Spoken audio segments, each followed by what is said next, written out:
Ada satu hal yang sering dilewatkan banyak orang. Orang yang menyerangmu dengan masa lalu bukan sedang membicarakan siapa dirimu, tetapi sedang menunjukkan siapa diri mereka yang sebenarnya. Mereka tidak benar-benar peduli dengan apa yang pernah terjadi. Yang mereka inginkan hanyalah satu hal, melihatmu kembali rapuh, melihatmu kembali kecil, melihatmu kembali takut. Seperti dulu. Karena di masa lalu kamu pernah berada di titik lemah, dan mereka ingin kamu kembali ke titik itu. Namun mereka lupa satu hal yang sangat penting, kamu sudah bukan orang yang sama. Dalam video ini kamu akan dibawa masuk ke dalam sebuah perjalanan emosi, mulai dari rasa sakit, penyesalan, hingga rasa bangkit yang membara. Kamu akan belajar sebuah kalimat sederhana namun sangat kuat. Sebuah kalimat yang, ketika kamu ucapkan, membuat siapapun yang mencoba menyerangmu langsung terdiam, kehilangan kendali, dan tidak lagi memiliki kuasa atasmu. Video ini bukan sekadar tentang membalas. Ini tentang mengambil kembali harga dirimu, tentang berdiri tegak meski masa lalu pernah mematahkanmu, tentang memahami bahwa masa lalu bukanlah penjara. Itu adalah bukti perjalananmu menjadi lebih kuat. Di dalam video ini, kamu akan menemukan mengapa orang yang tidak bahagia paling suka mengungkit masa lalu orang lain. Bagaimana manipulasi bekerja tanpa kamu sadari? Kenapa kamu selalu diserang dari sisi yang paling menyakitkan? Kapan kamu harus diam? Kapan kamu harus berbicara? Dan kapan kamu harus pergi? Cara menjawab serangan masa lalu tanpa harus marah, berteriak, atau kehilangan martabat. Mindset yang mengubahmu dari seseorang yang mudah dibentuk jadi seseorang yang tidak bisa digoyahkan. Dan yang paling penting, kamu akan menyadari bahwa setiap luka, setiap kesalahan, setiap kelemahan yang pernah kamu miliki, sekarang justru menjadi kekuatanmu. Karena orang yang sudah berdamai dengan masa lalunya, tidak bisa dihancurkan oleh siapapun. Orang yang sudah berdiri tegak di atas kesalahannya sendiri, tidak akan pernah tunduk pada omongan siapapun.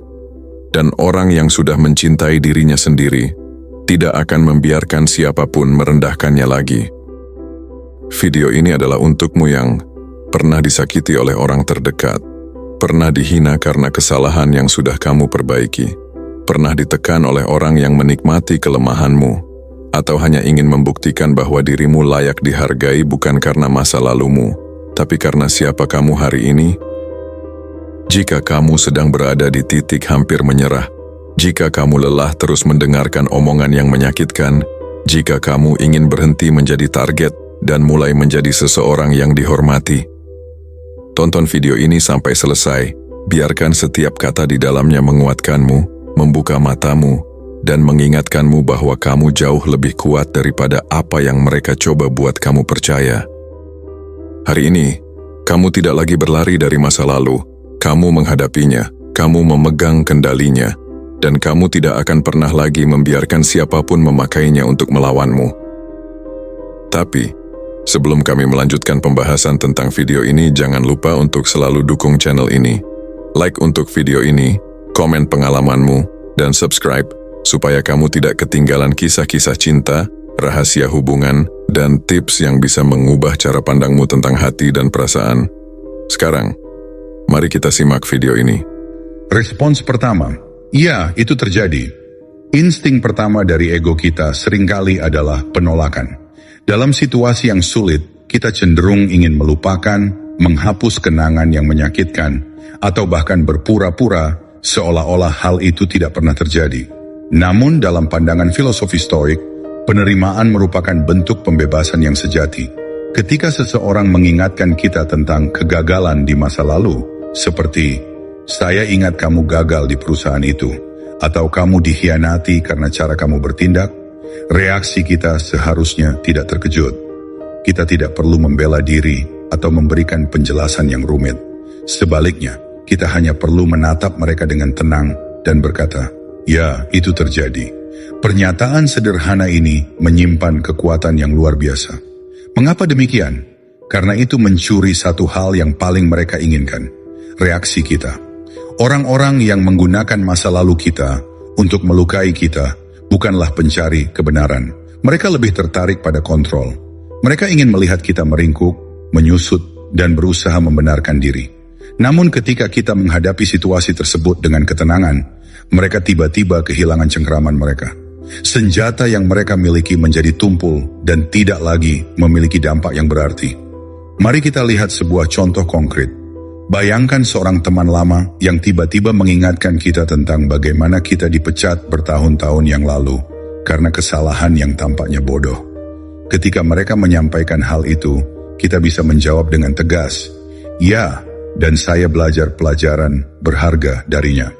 Dalam sekejap itu, kita telah melucuti senjata mereka. Ketika kita tidak lagi merasa malu dengan siapa kita atau apa yang telah terjadi, tidak ada yang bisa menggunakan masa lalu kita melawan diri kita sendiri.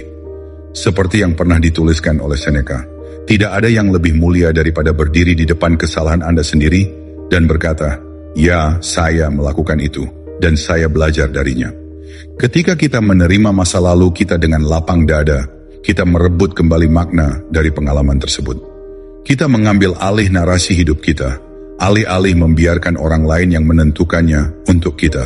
Dengan cara ini kita tidak hanya mengatasi masa lalu, tetapi juga mengubahnya menjadi kekuatan yang mendorong kita maju.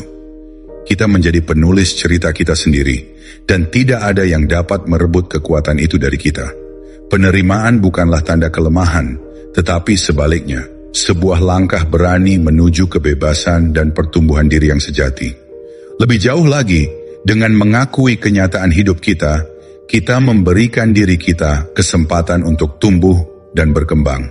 Setiap pengalaman, baik yang menyenangkan maupun yang menyakitkan, memberikan pelajaran yang berharga. Kita belajar untuk tidak terjebak dalam bayang-bayang kesalahan masa lalu, melainkan menjadikannya sebagai pijakan untuk melangkah lebih jauh. Ketika kita mampu mengucapkan, "Ya, itu terjadi," kita tidak hanya menunjukkan keberanian, tetapi juga mengajak diri kita untuk melangkah ke depan dengan penuh keyakinan. Ingatlah bahwa hidup kita adalah rangkaian dari berbagai pengalaman, dan setiap pengalaman itu membentuk siapa kita saat ini. Dengan menerima masa lalu kita juga memberi diri kita izin untuk merangkul masa depan yang lebih cerah, penuh harapan dan kemungkinan. Kita menjadi arsitek dari kehidupan kita sendiri, dan tidak ada yang bisa menghentikan kita untuk menciptakan kisah yang kita inginkan. Respons kedua, saya telah belajar darinya. 4 kata sederhana yang mengubah seluruh arah hidup Anda.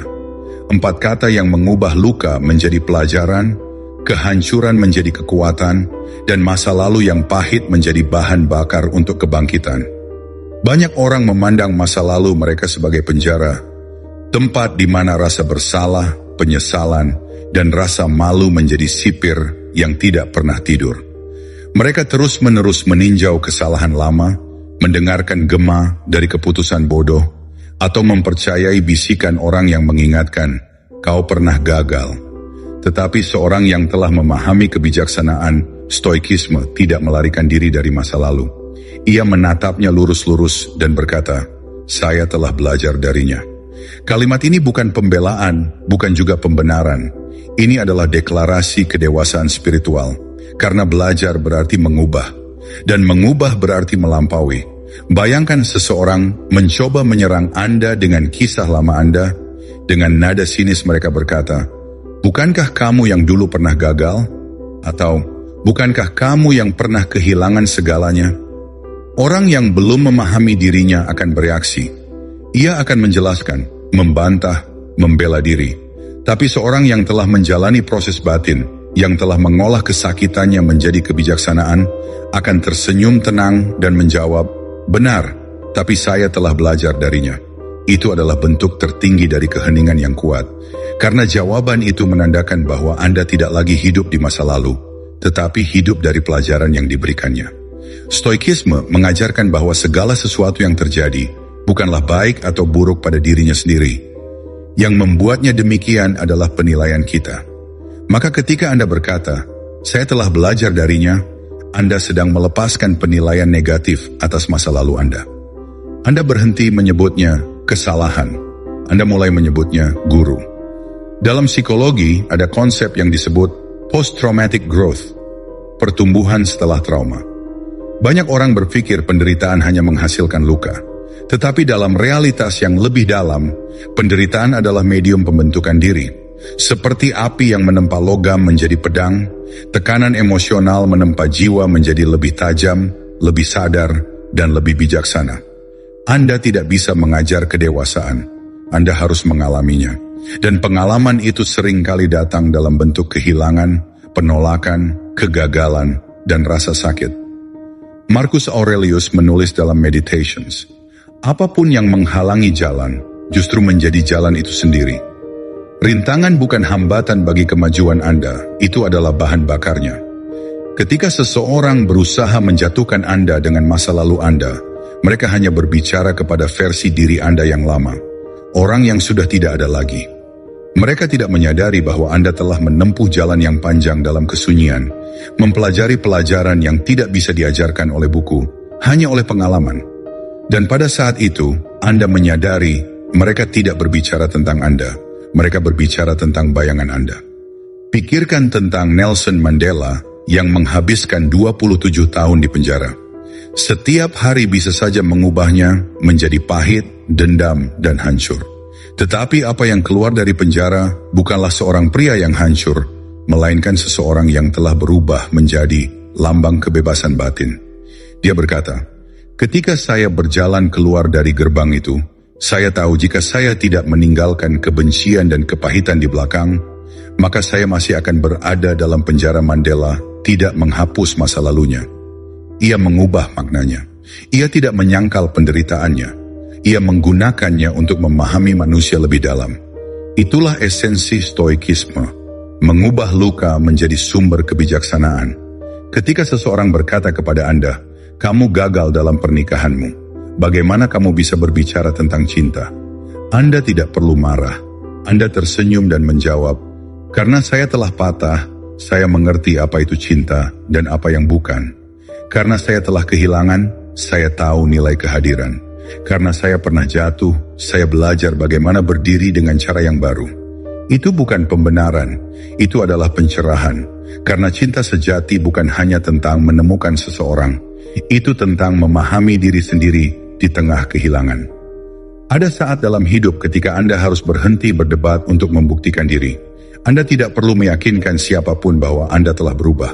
Perubahan sejati tidak diumumkan, ia dipantulkan lewat ketenangan Anda, keputusan Anda, dan cara Anda merespons dunia. Epictetus pernah berkata, jangan menjelaskan filsafatmu.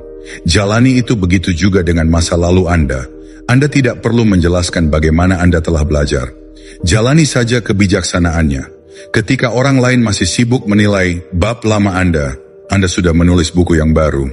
Dalam psikologi eksistensial, ada gagasan bahwa manusia menemukan makna bukan meskipun penderitaan, tetapi melalui penderitaan.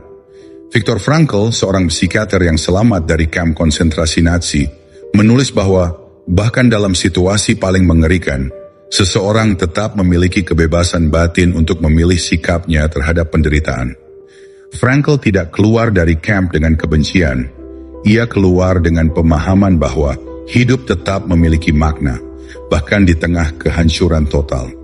Ketika Anda berkata, saya telah belajar darinya, Anda sedang menegaskan kebebasan batin yang sama.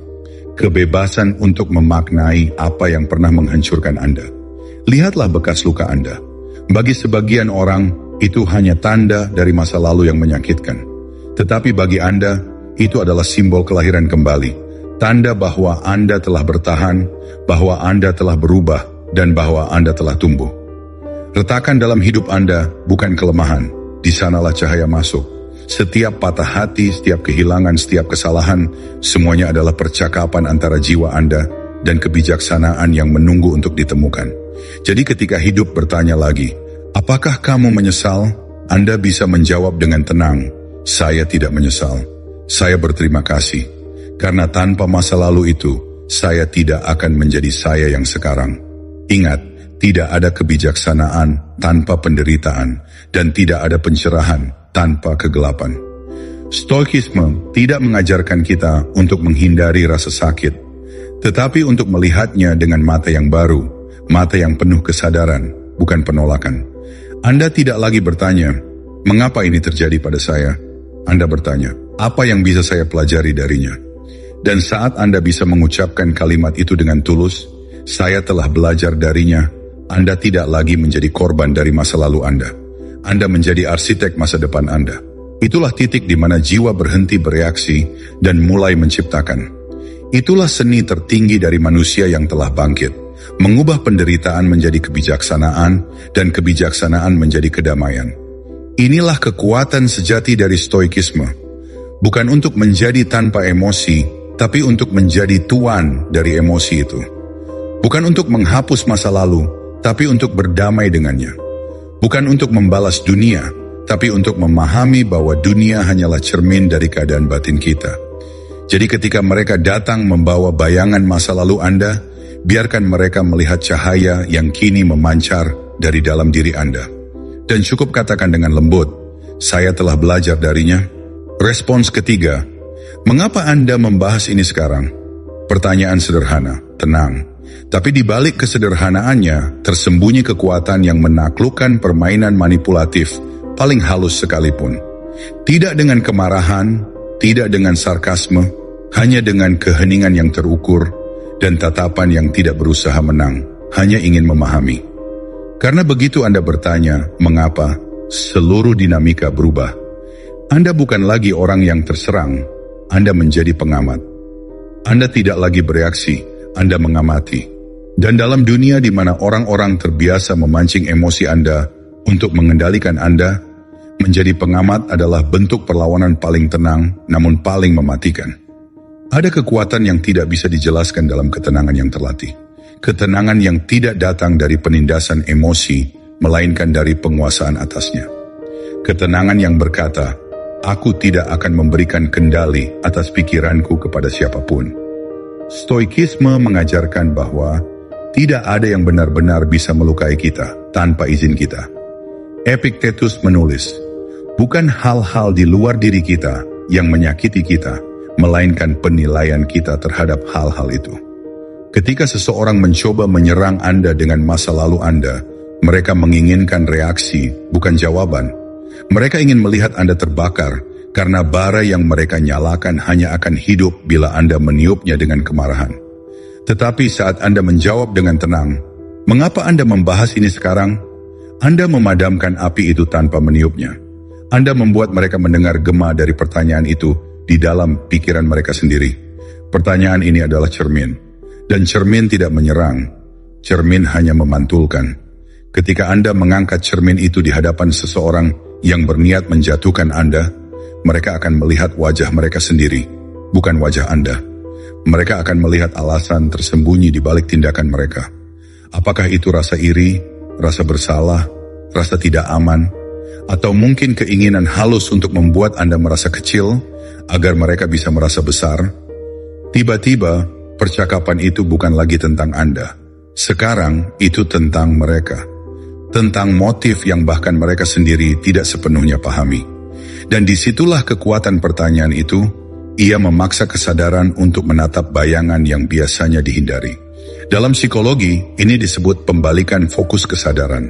Orang yang menyerang Anda mencoba memindahkan pusat kendali dari dirinya ke Anda. Mereka ingin membuat Anda sibuk membela diri, sementara mereka bersembunyi di balik posisi sebagai penilai. Tetapi dengan satu kalimat, mengapa Anda membahas ini sekarang? Anda memutar kembali arah fokus itu. Sekarang mereka yang harus menjelaskan diri. Sekarang mereka yang merasa diamati. Dan yang lebih menarik, keheningan Anda setelah pertanyaan itu jauh lebih mengganggu daripada 1000 kata balasan. Karena dalam keheningan itu, mereka mendengar suara hati mereka sendiri. Sesuatu yang selama ini mereka tutupi dengan suara keras, tuduhan, dan pembenaran. Seseorang yang tenang tidak bisa dimanipulasi. Karena manipulasi membutuhkan bahan bakar, reaksi emosional, kemarahan, rasa bersalah, rasa ingin membenarkan diri, semua itu adalah energi yang bisa digunakan melawan Anda. Tetapi ketenangan, itu adalah dinding tak terlihat yang bahkan peluru kata-kata tidak bisa tembus. Marcus Aurelius pernah menulis, jika seseorang berbuat salah padamu, tanyakan pada dirimu, apa yang mendorongnya melakukannya? Begitu kau memahami alasannya, amarahmu akan menguap. Pertanyaan, mengapa Anda membahas ini sekarang? Adalah bentuk praktik kebijaksanaan itu.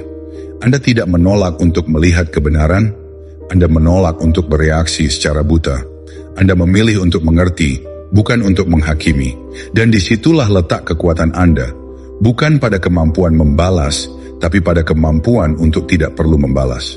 Mereka yang menggunakan masa lalu Anda untuk menyerang, seringkali melakukannya karena tidak tahan dengan refleksi dari kesalahan mereka sendiri.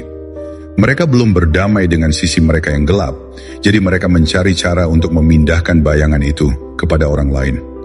Dalam dunia psikologis, ini disebut proyeksi. Ketika seseorang memindahkan rasa bersalah atau ketidakpuasan dirinya kepada Anda. Dan setiap kali Anda bereaksi dengan marah, Anda sedang mengonfirmasi narasi mereka. Tetapi ketika Anda tetap tenang, Anda membiarkan proyeksi itu jatuh ke tanah tanpa tempat untuk menempel. Mereka akan kebingungan. Mereka akan merasa kehilangan kendali, karena Anda baru saja menunjukkan kepada mereka sesuatu yang tidak mereka pahami, bahwa kekuatan sejati bukanlah menguasai orang lain, tetapi menguasai diri sendiri. Pertanyaan itu, mengapa Anda membahas ini sekarang? Tidak hanya membungkam mereka, itu juga menguji ketulusan niat mereka. Jika niat mereka tulus, mereka akan berhenti sejenak, merenung, mungkin bahkan merasa malu atas cara mereka mengatakannya. Tetapi jika niat mereka adalah melukai, mereka akan mulai gelisah, tersendat, dan kehilangan pijakan. Karena Anda telah menyingkap lapisan yang mereka sembunyikan di balik serangan mereka. Ketakutan. Ketakutan bahwa Anda telah berubah, sementara mereka tidak. Ketakutan bahwa Anda sudah sembuh, sementara mereka masih terluka. Epictetus pernah berkata, orang yang menyakiti orang lain adalah orang yang sedang terluka. Dan memang benar, orang yang damai tidak menyerang. Mereka yang menderita, yang berusaha menularkan penderitaannya. Maka ketika seseorang membawa masa lalu Anda dengan niat menjatuhkan, jangan lawan dengan api. Lawan dengan cahaya kesadaran. Jangan marah. Tanyakan dengan lembut, mengapa Anda membahas ini sekarang? Biarkan kata-kata itu bergema. Biarkan mereka mendengar getarannya di hati mereka sendiri. Karena di saat itu, Anda sudah tidak bermain dalam permainan mereka lagi. Anda telah menciptakan permainan baru, permainan kesadaran, bukan ego. Anda sudah memindahkan pertarungan dari tingkat emosi ke tingkat kesadaran. Dan di medan itu, hanya mereka yang mengenal dirinya yang bisa bertahan. Ketenangan Anda adalah pelindung. Keheningan Anda adalah dinding baja. Tidak ada serangan yang bisa menembus orang yang tidak mencari pembenaran di luar dirinya. Ketika Anda memahami motif orang lain tanpa membiarkan motif itu mengacaukan jiwa Anda telah mencapai kebebasan sejati. Itulah stoikisme dalam bentuk paling praktisnya. Bukan teori tentang menahan emosi, tapi seni untuk tetap sadar bahkan di tengah badai. Dan ketika badai berlalu, Anda masih berdiri tegak. Bukan karena Anda berteriak paling keras, tetapi karena Anda paling tenang. Mengapa Anda membahas ini sekarang? Pertanyaan itu mungkin terdengar sederhana, tapi di dalamnya terkandung seluruh kebijaksanaan seorang filsuf, ketegasan seorang raja, dan ketenangan seorang jiwa yang telah berdamai dengan masa lalunya. Dengan satu kalimat, Anda tidak hanya membungkam manipulasi, Anda membangunkan kesadaran. Dan tidak ada kekuatan yang lebih besar dari itu. Respons keempat, saya tidak marah, saya mengerti. Kalimat ini bukan sekadar ekspresi kedewasaan. Ini adalah deklarasi kebangkitan kesadaran. Karena marah adalah refleks, tapi mengerti adalah pilihan. Dan ketika seseorang mampu memilih pemahaman di atas reaksi, ia telah menaklukkan salah satu bentuk penderitaan manusia yang paling dalam. Kebutuhan untuk selalu membalas. Bayangkan seseorang datang padamu dengan kata-kata yang menusuk, atau menghadapkanmu pada masa lalu yang sudah kamu terima dengan tenang. Mereka berharap kau meledak, bereaksi, membela diri, membuktikan sesuatu. Namun kau hanya tersenyum samar dan berkata, saya tidak marah, saya mengerti. Dalam sekejap seluruh dinamika berubah, karena kemarahan membutuhkan lawan, tapi pengertian menciptakan ruang. Dan di ruang itulah kekuatan sejati tumbuh. Stoikisme mengajarkan bahwa tidak ada yang dapat menyentuh jiwa yang telah memahami dirinya sendiri. Emosi tidak lagi menjadi penguasa, tapi menjadi tamu yang datang dan pergi. Marcus Aurelius menulis, Ketika kamu terganggu oleh sesuatu di luar dirimu, penderitaan itu bukan disebabkan oleh hal itu sendiri, tetapi oleh penilaianmu terhadapnya. Ketika seseorang memancing amarahmu, mereka sebenarnya sedang menguji sejauh mana kamu memahami dirimu sendiri. Mereka menekan luka lama untuk melihat apakah kamu masih berdarah. Tetapi ketika kamu telah belajar dari masa lalu, ketika kamu telah duduk berjam-jam dalam keheningan, menatap luka-lukamu sampai kamu melihat maknanya,